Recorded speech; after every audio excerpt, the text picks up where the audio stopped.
Bonjour, bonjour mes chers élèves.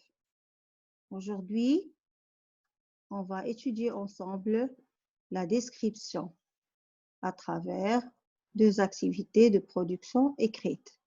La description d'abord du lieu et après d'un personnage.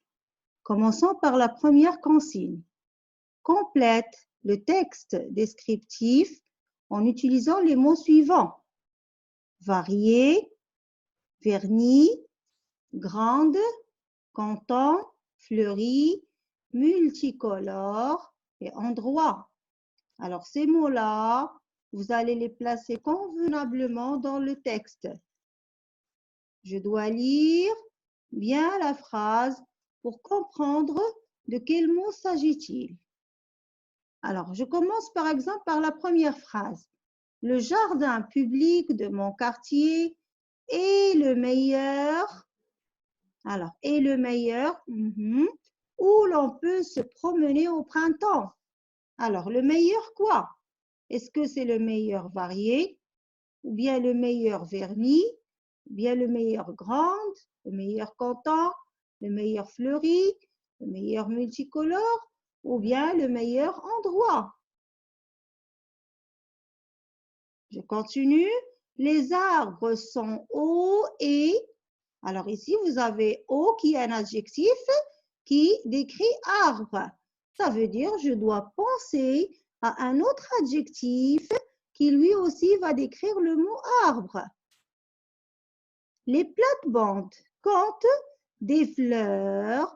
Même chose. Alors ici, on doit penser à des adjectifs qui vont qualifier le mot fleur. Comment sont ces fleurs? Donc, on a deux adjectifs qualificatifs qui vont qualifier le mot fleur. Je continue. Les allées sont propres et parsemées de bancs en bois.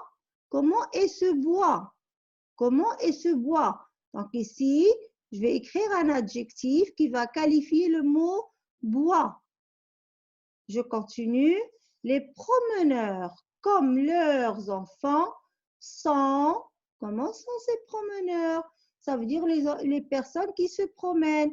Comment ils sont? De prendre des photos devant la quoi? Fontaine musicale. Comment est cette fontaine musicale?